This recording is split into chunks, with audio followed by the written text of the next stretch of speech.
ईदी अमीन की तानाशाही, एक क्रूर शासन की दास्तान। ईदी अमीन अफ्रीकी महाद्वीप के सबसे कुख्यात शासकों में से एक माने जाते हैं। उनका शासन अत्याचार, हिंसा और निरंकुशता का प्रतीक था। सत्ता हासिल करने के बाद उन्होंने उगांडा में भय, संदेह और दमन का ऐसा माहौल बनाया जिससे हजारों निर्दोष नागरिकों की जान गई और देश की अर्थव्यवस्था पूरी तरह चरमरा गई। उनके शासनकाल को उगांडा के इतिहास का सबसे अंधकारमय दौर माना जाता है। ईदी अमीन का जन्म एक साधारण परिवार में हुआ था। औपचारिक शिक्षा के अभाव के बावजूद उन्होंने सैन्य जीवन को अपनाया और अपने कठोर स्वभाव व अनुशासन के कारण सेना में तेजी से तरक्की की। जब उगांडा ब्रिटिश शासन से स्वतंत्र हुआ, तब तक वे सेना के उच्च पदों तक पहुंच चुके थे। उस दौर के प्रमुख नेताओं में आपसी मतभेद बढ़ने लगे, जिससे राजनीतिक अस्थिरता का माहौल बन गया। इसी अस्थिरता का फायदा उठाकर अमीन ने सैन्य तख्तापलट किया और खुद को देश का प्रमुख नेता घोषित कर दिया। सत्ता में आने के बाद उन्होंने लोकतांत्रिक प्रक्रिया को समाप्त कर दिया और तानाशाही शासन स्थापित किया।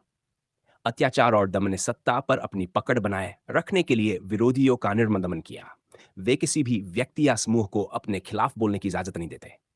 असहमति जताने वालों को या तो जेल में डाल दिया जाता या फिर उनकी गुप्त रूप से हत्या कर दी जाती।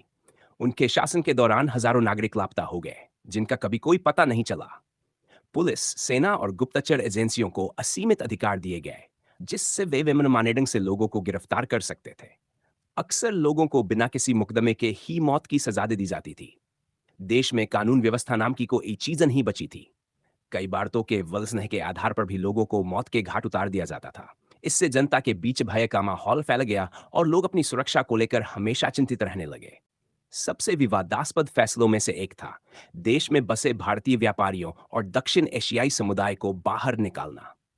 इन व्यापारियों का देश की अर्थव्यवस्था में महत्वपूर्ण योगदान था। वे छोटे और बड़े व्यवसायों के संचालन में अग्रणी थे। लेकिन अमीन ने यह दावा किया कि देश की संपत्ति पर विदेशी मूल के लोगों का कब्जा हो गया है और इसे स्थानीय नागरिकों के हाथों में सौंपना जरूरी है। जब इन व्यापारियों को देश छोड़ने पर मजबूर किया गया, तो उनकी संपत्तियों को सरकार ने जब्त कर लिया और उन्हें बिना किसी योजना के स्थानीय नागरिकों को सौंप दिया। इसका परिणाम यह हुआ कि व्यापार और उद्योग तेजी से ढह गए, क्योंकि नए मालिकों के पास व्यापार चलाने का न तो अनुभव था और न ही संसाधन। कुछ ही वर्षों में देश की अर्थव्यवस्था बर्बाद हो गई। आवश्यक वस्तुओं की भारी कमी हो गई और महंगाई अपने चरम पर पहुंच गई। किसान अपनी फसलें सही कीमतों पर बेच नहीं पा रहे थे और बाजारों में सामान की भारी किल्लत हो गई। ईदी अमीन ने अपने शासन को बनाए रखने के लिए सेना को अपार शक्तियां दी। सुरक्षा बलों को किसी को भी गिरफ्तार करने, प्रताड़ित करने और यहां तक कि मार डालने की पूरी छूट मिल गई। हालांकि सेना के भीतर भी गुटबाजी शुरू हो गई। कई बार अमीन को अपने ही सैन्य अधिकारियों पर संदेह हो जाता था और वे उन्हें तुरंत हटवा देते थे या उनकी हत्या करवा देते थे। उनके शासनकाल के दौरान सत्ता में बने रहने के लिए लगातार खून खराबा होता रहा। देश में अराजकता का माहौल बन गया।